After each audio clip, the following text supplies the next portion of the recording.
के जवाब मत देना, क्योंकि अगर फोन पे जवाब दोगे आपके पास कोई रिकॉर्ड नहीं होगा और कल जब बैंक कोर्ट जाएगा तो आपके खिलाफ केस बन जाएगा कि आपने कोई जवाब नहीं दिया था।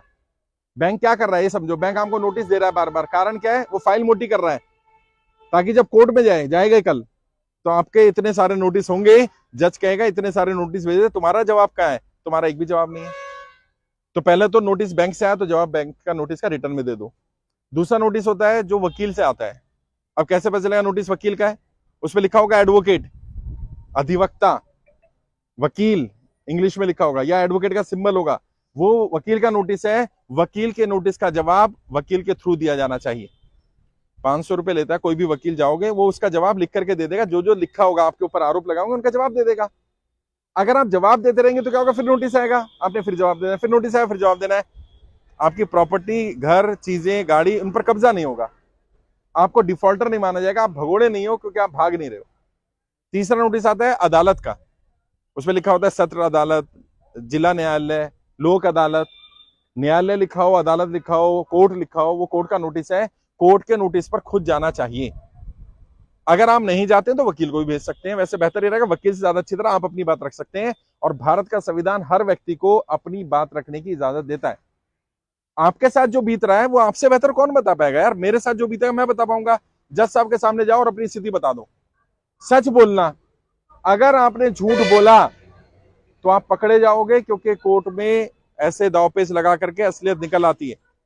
मैं नाम लूंगा, यही एक साथी है जो कह रहे हैं मैंने गेम खेली या कुछ भी करके पैसा जुए में इसमें उसमें चला गया। अभी क्या होगा, आपने बोल दिया जी मैंने तो बिजनेस में लगाया, नुकसान हो गया। जब एप्लीकेशन निकलेगी, जब आपके ऐप में दिखेगा, पता चलेगा आपने तो गेम खेली थी, तो माना जाएगा कि आप झूठ बोल रहे थे। झूठ नहीं बोलना, जो सच है वो बताओ। सरकार माफ कर दे ठीक, सरकार समय दे दे तो भी ठीक, लेकिन अगर नोटिस का जवाब नहीं दोगे तो क्या होगा।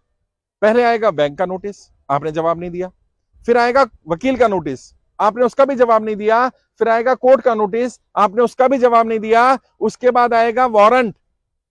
पहली बार वारंट आएगा बेलेबल, बेलेबल मतलब जाके बेल हो जाएगी, उसका भी जवाब नहीं दिया तो आएगा नॉन बेलेबल, अब आपकी बेल भी नहीं होगी, पुलिस उठाकर ले जाएगी आपको। और अगर उसका भी जवाब नहीं दिया और आप नहीं मिलते हो तो आपको पीओ यानी भगोड़ा डिक्लेयर कर दिया जाएगा, और आपके जितने भी आपके पास आईडी कार्ड्स हैं उनके आधार पर आपकी सर्च होगी।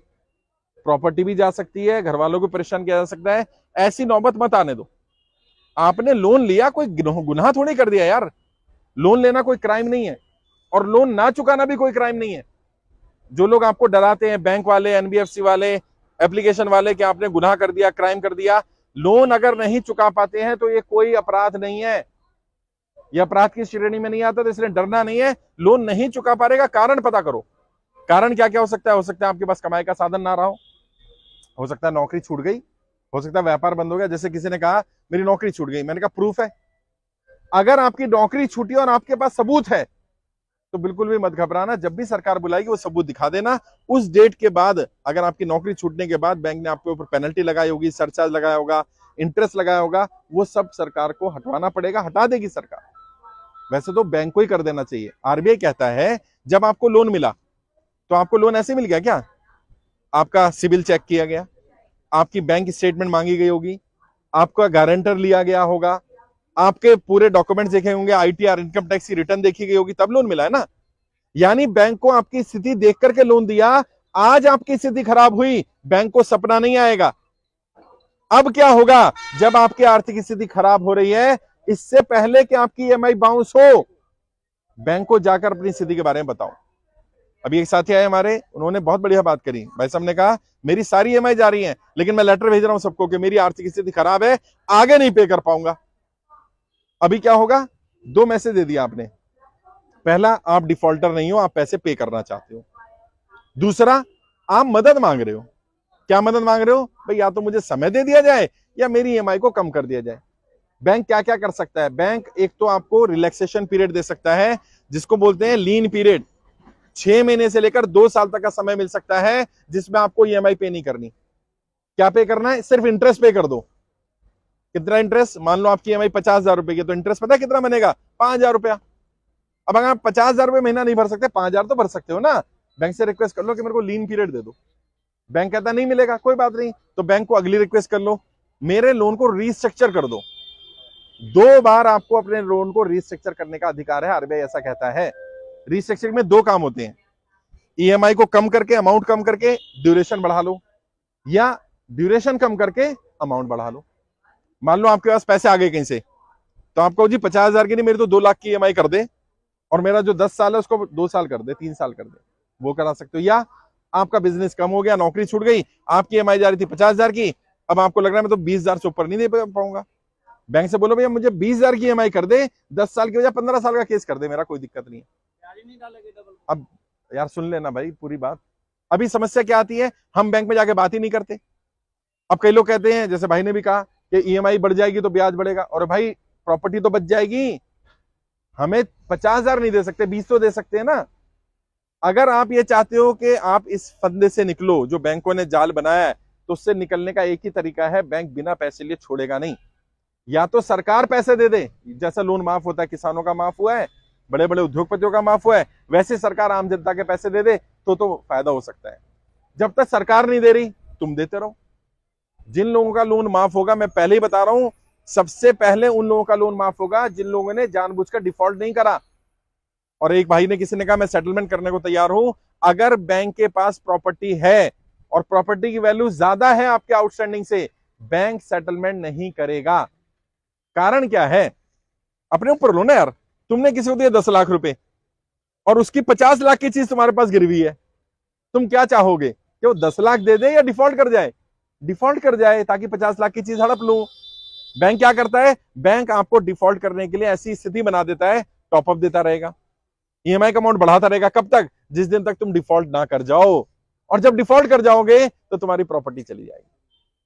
इसलिए प्रॉपर्टी ना जाए, तुम्हारे ऊपर केस ना बने, तब तक अपनी लड़ाई खुद लड़ो। मैं तुम्हारी लड़ाई लड़ रहा हूं 3 स्तर पर। पहला, तुम्हारी जानकारी सरकार को दे रहा हूं। क्यों दे रहा हूं? मैंने ये जानकारी पता करी कि बड़े बड़े अमीरों का लोन माफ क्यों होता है। कारण क्या है? उनकी जानकारी सरकार के पास रहती है। वो जितना लोन लेते हैं, कितने उन्होंने मार्केट से शेयर उठाए हैं, कितना पब्लिक से पैसा लगाया, कितना बैंक से लिया, सारी जानकारी सरकार को देते हैं। तो सरकार के पास जब जानकारी होती है, सरकार को पता रहता है इनकी मदद करनी है, आज दिक्कत आ रही है।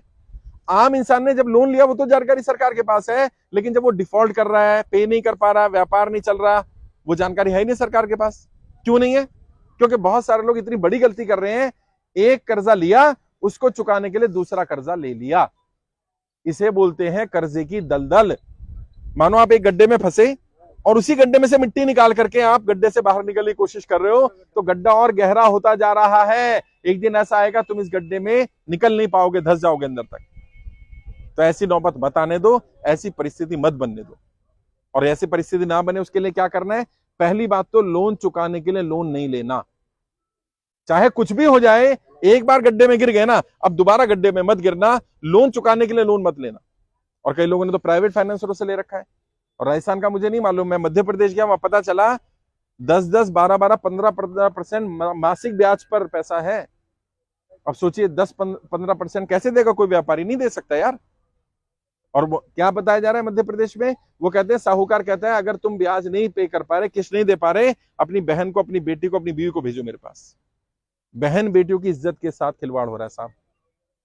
और सरकार क्या कर रही है? मैंने बताया ना, सरकार कह रही है ये समस्या ही नहीं है, इतनी गंभीर समस्या है। अरे भाई आके देखो ना। मैं कहता हूं अलवर में कोई सरकार का अधिकारी आए और किसी भी मार्केट में घूम ले, पता चल जाएगा समस्या है कि नहीं है। वो कह रहे हैं आप क्रिएट कर रहे हो। मैं क्या क्रिएट कर रहा हूं? मैंने थोड़ी क्रिएट की कि आप आकर के समस्या में पड़ जाओ। मैंने तो आपको सिर्फ ये बताया कि अगर कर्जा है तो उसके लिए आप दोषी नहीं हो, गलत कदम मत उठाना। मैं आपको फिर कह रहा हूं, कोई भी गलत कदम नहीं उठाना है। कर्जा चाहे 1 लाख का हो, 1 करोड़ का हो, 10 करोड़ का हो, 50 करोड़ का हो, आज नहीं तो कल उतर जाएगा। सरकार माफ कर देगी, नहीं तो कोई ना कोई रास्ता निकल आएगा। लेकिन अगर आप ही चले गए तो क्या, वापस कैसे लाऊंगा बंदे को मैं? और सरकार के ये आंकड़े, पिछले 5 वर्ष में 50,000 से ज्यादा लोगों ने कर्जे कारण आत्महत्या की है। ऐसा कोई गलत कदम मत उठाओ, ये तुम्हारे लिए बहुत नुकसानदायक होगा। और आने वाले समय में हो सकता है परिस्थितियां और बेहतर हो जाएं, चीजें ठीक हो जाएं। जैसे अभी किसी साथी ने कहा जब 1 लाख फॉर्म थे तो सरकार पर दबाव नहीं पड़ रहा था। हाँ सच बात है, सरकार रिप्लाई नहीं कर रही थी। अच्छा, जब संख्या 1.5 लाख हुई तो सरकार की तरफ से लेटर आने शुरू हो गए। जब संख्या 2 लाख हुई तो आरबीआई से भी आना शुरू हो गया। अभी 3,65,000 ज्यादा लोग आवेदन कर चुके हैं। सोचिए जिस दिन 1 करोड़ हो जाएंगे उस दिन क्या होगा। सरकार यहाँ आएगी, जहां मैं खड़ा हूं ना, सरकार के अधिकारी खड़े होंगे और आपसे रिक्वेस्ट करूंगा, भाई साहब ये बताओ क्या करना है। मैं जानता हूं, मैं नेताओं की नब्ज जानता हूं, एक ही नब्ज समझते हैं, एक ही भाषा समझते हैं, वोट की भाषा। जब इन्हें लगेगा कि हमारे खिलाफ लोग जा सकते हैं, और हमारी किसी नेता किसी पार्टी से लड़ाई नहीं है, जो जनता का कर्जा माफ करेगा हम उसका साथ देंगे, और जो जनता का कर्जा माफ नहीं करेगा हम उसका साथ नहीं देंगे। कम से कम डरा कर रखो इन नेताओं को, चाहे किसी भी पार्टी का हो। हमें पार्टी से क्या मतलब भाई, हमें व्यापार करना है, हमने अपना काम धंधा करना है, और मेरे ऊपर कर्जा नहीं है। हरप्रीत जी हमारी टीम में, इन पर कर्जा नहीं है, राहुल जी पर कर्जा नहीं है, हमारी टीम के साथी राजीव जी, इन पर कर्जा नहीं है। हम आपकी लड़ाई लड़ रहे हैं। ये मुहिम इसलिए शुरू की गई क्योंकि बहुत सारे लोग आत्महत्या कर रहे थे कर्जे कारण। जैसे मैंने बताया, सरकार के ये आंकड़े 5 साल में 50,000 लोगों ने कर्जे कारण आत्महत्या की, और पिछले 1 वर्ष में ही 20,000 ज्यादा लोग आत्महत्या कर चुके हैं। तो ये गलत है, ऐसा नहीं होना चाहिए। कोई गलत कदम नहीं उठाना है, आपने कोई गुनाह नहीं कर दिया, फिर भी नोटिस का जवाब जरूर देना, नोटिस को सीरियसली लेना है। खासकर से वो लोग ध्यान रखें जिनका प्रॉपर्टी मॉर्गेज है। आप हल्के में मत लो उसको। आपका खेत, आपकी जमीन, आपका दफ्तर, आपका घर, आपकी प्रॉपर्टी बेच देगा बैंक। सरफेसी एक्ट में इतनी पावर बैंक के पास है और आप रोक नहीं पाएंगे उनको।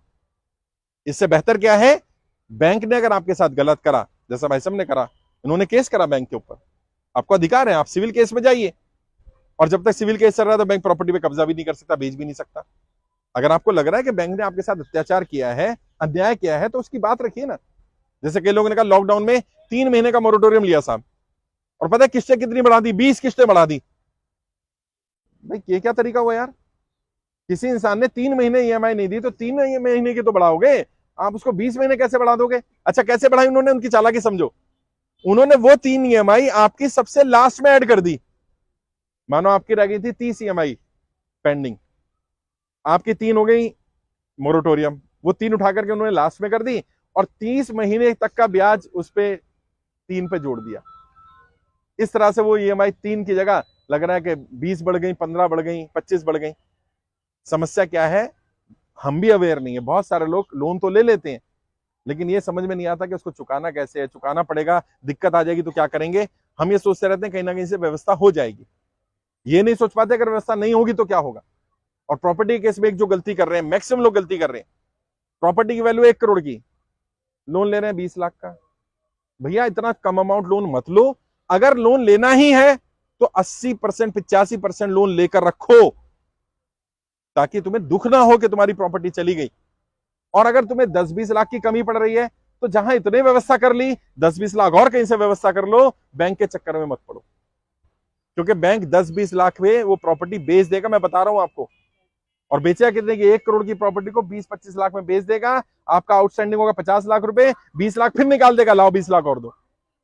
और बेचेगा किसको, वो भी सच्चाई बता रहा हूं। कई लोग रिकॉर्ड कर रहे हैं, कई लोगों को शायद वायरल होगी चीजें, बट मैं सच्चाई बताने का काम है। बैंक के लोग मिले हुए हैं एजेंटों के साथ, और आम इंसान की प्रॉपर्टी कैसे हड़प कर अमीरों तक पहुंचाई जाए, ये पूरी प्रक्रिया चल रही है। ये सब लोग इन्वॉल्व हैं, मैनेजर भी इन्वॉल्व है, बैंक के लोग भी इन्वॉल्व है, प्रॉपर्टी डीलर इन्वॉल्व है। आपके यहाँ नोटिस बाद में आता है, प्रॉपर्टी डीलर को पहले मैसेज मिल जाता है। और मेरी बात पे विश्वास ना हो ना, किसी भी बैंक का आरटीआई लगा के एक रिकॉर्ड निकालो, उस बैंक ने पिछले 1 साल में कितनी प्रॉपर्टियां जो मॉर्गेज थी उनको ऑक्शन करा।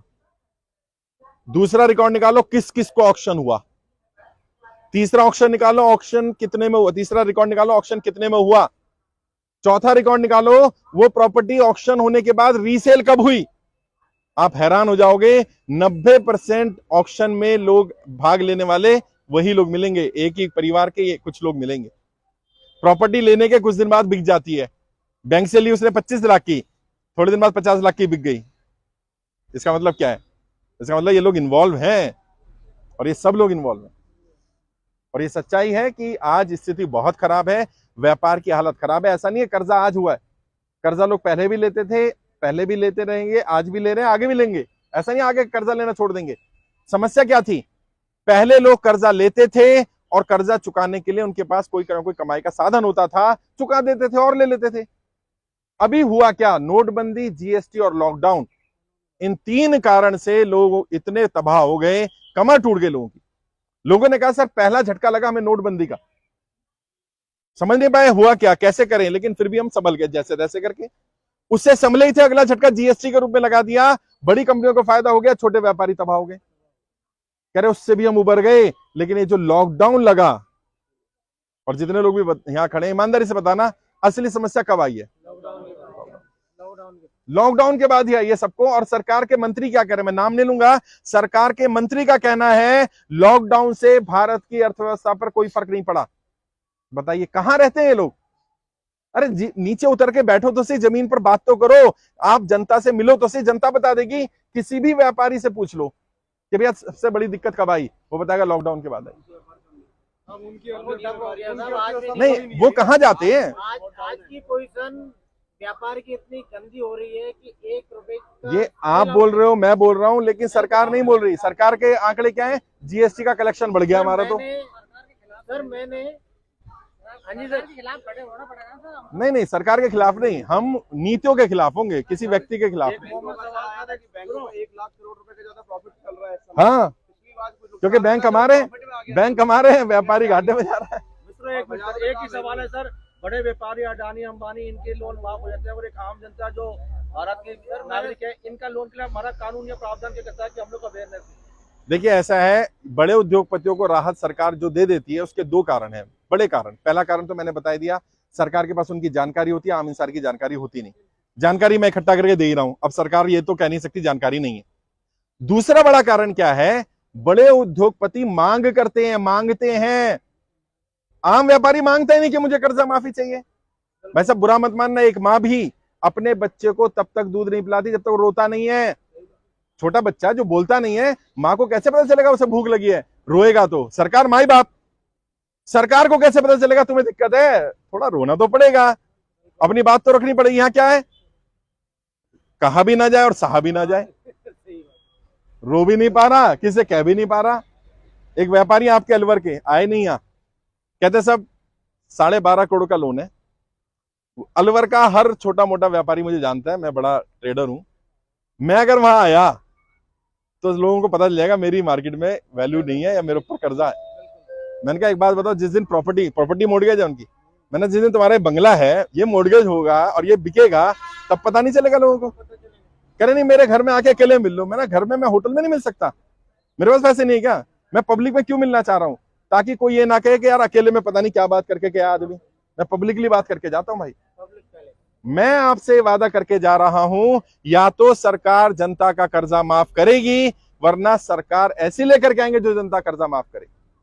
और इसकी मांग करनी पड़ेगी हम सबको भाई। और वो तुम्हें धर्म के नाम पे लड़ाएंगे, जाति के नाम पे लड़ाएंगे, विचारधारा के नाम पे लड़ाएंगे। हमारा एक ही धर्म है, कर्जा। हमारी एक ही जाति है, कर्जे वाले। भैया कर्जा माफ करेगा तो हम तेरा साथ देंगे, नहीं तो नहीं देंगे। और अगर अब नहीं हुआ ना तो स्थिति इतनी भयानक हो रही है, मैं बता रहा हूं, लोग सच में मरने की कगार पर खड़े हैं साहब। और आप लोगों की दुआ है, आप लोगों का प्रेम है। हम पिछले 1 साल में 20,000 से ज्यादा लोगों को आत्महत्या करने से बचा चुके हैं, रोक चुके हैं। ये बड़ी बात है। जहां भी जाता हूं 2-4 लोग मिल जाते हैं, कहते सारा जिंदा हूं ना, वो आपकी वीडियो सुन ली थी तो जिंदा हूं, नहीं तो मैं नहीं रहता। बहुत सारे लोग ऐसे हैं, बहुत उम्मीद लगाए, हमें उन तक पहुंचना पड़ेगा। देखो मैं यहां आ गया अलवर, मैं तुम्हारे मोहल्ले में तो नहीं जा सकता, गली में तो नहीं जा सकता, तुम जा सकते हो। वहां जाके सिर्फ इतना कर लो, मेरे लिए हाथ जोड़ के विनती है, इतना कर लो कि लोगों को बोलो भाई कोई आत्महत्या ना करे। बस किसी तरह की दिक्कत आ रही है, खाने की दिक्कत है, रहने की दिक्कत है, कोई और समस्या है, बताए तो सही। मेरे पास लोग हैं, मैं व्यवस्था कर दूंगा, दिल्ली बुला लूंगा। आपके अलवर में भी कई लोग हैं जो मदद करने को तैयार रहते हैं। कम से कम लोन के बारे में समझाते हैं और आत्महत्या करने से बचाते हैं। आप प्रयास कर रहा हूं बेटा, प्रयास कर रहा हूं। और यही मेरा प्रयास है कि अगर किसी एक की भी जान बचा पाए, देखो इससे बड़ा धर्म का काम नहीं हो सकता यार। आप भगवत गीता पढ़ो, कुरान पढ़ो, गुरु ग्रंथ साहिब पढ़ो, बाइबल पढ़ो, मैंने सारे धर्म ग्रंथ पढ़े हैं। इससे बड़ा पुण्य का काम, इससे बड़ा धर्म का काम नहीं हो सकता कि आप किसी की जान बचा लो यार। बस जान बचाना हमारा उद्देश्य है, लोगों की जान बच जाए किसी तरह। और आप सब भी संगठित रहो। आज जितने लोग आए ना, आपका एक व्हाट्सएप ग्रुप बना दूंगा, एक दूसरे के साथ कनेक्ट रहो। अभी क्या अकेले अकेले लड़ रहे हो? वो कहानी सुने ना बचपन में, एक एक लकड़ी होती कोई भी तोड़ देगा, लकड़ी का गट्ठर बनेगा तो कोई नहीं तोड़ पाएगा। अभी मानो कोई साहूकार, कोई बैंक वाला, कोई रिकवरी एजेंट भाई को परेशान कर रहा है, सबके सब यहाँ 50-60 लोग सब पहुंच जाओ उसके यहाँ, ओ भाई कैसे परेशान कर रहा मेरा भाई ये, वैसा उसकी दोबारा हिम्मत नहीं होगी कि वो भाई को परेशान करे। अच्छा इनके साथ दिक्कत है, फिर इनके यहाँ पहुंच जाओ सब। एक दूसरे की मदद करनी पड़ेगी भाई। अपनी अपनी लड़ाई लड़ोगे ना, मैं बता रहा हूँ हार जाओगे। मैं अपने लिए लड़ता ना, मैं हार जाता। मैं आपकी लड़ाई लड़ रहा हूँ, जनता की लड़ रहा हूँ, तभी मैं सफल हो पा रहा हूँ, क्योंकि लोग साथ दे रहे हैं। और सरकार भी इसलिए डर रही है मुझसे कि यह आदमी तो जनता की आवाज है। मुझसे आरबीआई के पता है अधिकारियों ने लेटर भेज के क्या बोला, आपकी कोई व्यक्तिगत समस्या तो बता दो। और भाई मेरी व्यक्तिगत समस्या मतलब ऐसे करते होंगे ये लोग लोगों के साथ कि अपनी अपनी समस्या सॉल्व कर लो, दूसरों की समस्या के लिए बात ही नहीं करो। ऐसा नहीं चलने वाला भाई। अपनी लड़ाई तो यार जानवर भी लड़ते हैं, इंसान तो वो है जो दूसरों की लड़ाई लड़े। मैं आपकी लड़ाई लड़ूंगा और मैं आपसे वादा कर रहा हूं एक एक व्यक्ति का 1-1 रुपया कर्जा माफ कराऊंगा, मेरी जिम्मेदारी। और बताओ, बस थोड़ा समय दो, थोड़ा साथ दो, सपोर्ट चाहिए। जैसे हमने जंतर मंतर पे कार्यक्रम किया, हजारों लोग पहुंच गए वहां, तो सरकार को लगा भाई इतने सारे लोग हैं, यहाँ क्यों आया मिलने। अभी लोगों को लग रहा था मैं अकेला हूं, शायद परेशान हूं। जब यहाँ इतने लोगों को देखा, यार मैं अकेला नहीं हूं भाई, बहुत लोग हैं मेरे जैसे जो परेशान है। तब लोगों में कॉन्फिडेंस आता है, हिम्मत आती है कि यार मैं अकेला नहीं हूं, लड़ लेंगे, सब मिलकर लड़ेंगे। तो और हम साथ मिलकर लड़ेंगे, हम जरूर सफल होंगे। फिर भी किसी के साथ कोई दिक्कत आती है, परेशानी आती है, मैंने अपना पर्सनल व्हाट्सएप नंबर दिया, वो नंबर पे व्हाट्सएप मैं चेक करता हूं। उस नंबर पे आप व्हाट्सएप करेंगे तो देर सवेर हो सकता है, क्योंकि हर दिन हजारों मैसेज आते हैं, सारे नहीं चेक कर सकता ना, लेकिन उस पर कोई रिप्लाई आएगा, आपको टीम से संपर्क हो जाएगा। अलवर में भी हम कई लोगों को लीडरशिप में तैयार करें, जैसे भाई ने भी अपना केंद्र खोला हुआ है, और भी लोग केंद्र खोलने को कह रहे हैं। अपना केंद्र खोल लो, आपस में वहां बैठ करके बातचीत कर लिया करो। किसी को नोटिस आ जाए, कुछ आ जाए, सब चले जाओ बैंक। अब यहाँ आपके अलवर के सांसद हैं, कौन है सांसद यहाँ से? बालकनाथ जी के यहाँ जाएंगे एक डेलीगेशन लेकर, जाना तुम लोग, 100 लोग भेजेंगे, तुम में से कुछ नहीं कहना। सांसद आपको बोलना, सांसद साहब अलवर में पता है कितने लोग जुड़े हमारे साथ? 4,500 लोग जुड़े हुए हैं अलवर में। यहाँ नहीं पहुंच पा रहे, क्यों नहीं पहुंच पा रहे? कुछ को डर हो रहा है, कुछ को शर्म आ रही है, झिझक हो रही है। नहीं, मैसेज तो सबको पहुंच रहा है, कोई ये नहीं कह सकता हाँ फेसबुक पे मेरा डला हुआ है तो कोई ये कह ही नहीं सकता कि मैसेज नहीं पहुंच रहा। मैसेज भी आया है, मैं लाइव भी आया हूँ, हाँ फोन भी आया है, ये कोई नहीं बोल सकता। समस्या क्या है? अपनी व्यस्तताएं भी है भाई। मानो कोई शाम तक फ्री होगा, मेरे को अभी आगे जयपुर जाना है, तो मैं तो नहीं रुक सकता ना। बस इतना है, मुझे फर्क नहीं पड़ता कोई आए ना आए।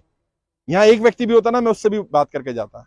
मेरा पर्पस सिर्फ ये है कि कल को कोई ये ना कहे कि सर आप पूरे देश में घूम रहे थे, अलवर तो आए नहीं। अब कम से कम तुम गवाह रहना, तुम गवाह रहना कि मैं अलवर आया था, है ना। बस मदद करेंगे, एक दूसरे का साथ देंगे, एक दूसरे के साथ मिलकर लड़ाई लड़ेंगे। और जो हमारा नारा, जो मैंने जंतर मंतर से आवाज दी, वही नारा है हमारा, क्या? जनता का कर्जा माफ करना पड़ेगा। एक बार जोर से नारा लगाएं, जनता का कर्जा माफ करना पड़ेगा, जनता का कर्जा माफ, जनता का कर्जा माफ। और कोई विकल्प नहीं, अपने लिए नहीं लड़ाई लड़नी, जनता की लड़ाई लड़ो। और तुम में से जो लोग सक्षम है थोड़े बहुत, जो एक दूसरे की मदद कर सकते हो, तो क्या करो, पैसे से मदद मत करो चाहे, लेकिन कम से कम उसके साथ बैठ जाओ। मैंने देखा आधी समस्या का समाधान हो जाता है जब उसकी प्रॉब्लम सुन लेते हैं। तो कभी गाड़ी लेके या बाइक से पहुंच गए, भाई तू परेशान है, कोई बात नहीं मैं आ गया भाई, तेरे यहाँ चाय पीएंगे, बैठेंगे, बता क्या दिक्कत। एक दूसरे से बातचीत करते रहो यार। मैं यही कर सकता था, तुम्हें जोड़ सकता था। अब तुम एक मजबूत लकड़ी बन जाओ, लट्ठर बन जाओ, फिर तुम्हारे सामने कोई लड़ नहीं पाएगा। बाकी जो लोग रह गए उनसे मुलाकात करेंगे, बातचीत करेंगे। जिन लोगों के नोटिस आए हुए हैं, मैंने नोटिस के बारे में बता दिया है, वकील से जवाब दिलवाना उसका। कोई अगर फिर भी दिक्कत आती है तो मैंने अपना नंबर भी दे रखा है, हमारी टीम के नंबर भी आपके पास है, उन नंबरों पर संपर्क करना। कोशिश करेंगे कि आप सबकी प्रॉब्लम को सॉल्व करा जाए। और हम उसी दिन दिवाली, होली, ईद मनाएंगे जिस दिन हमारा कर्जा माफ हो जाएगा। असली दिवाली, ईद तभी बनेगी हमारी। बहुत बहुत शुक्रिया, धन्यवाद।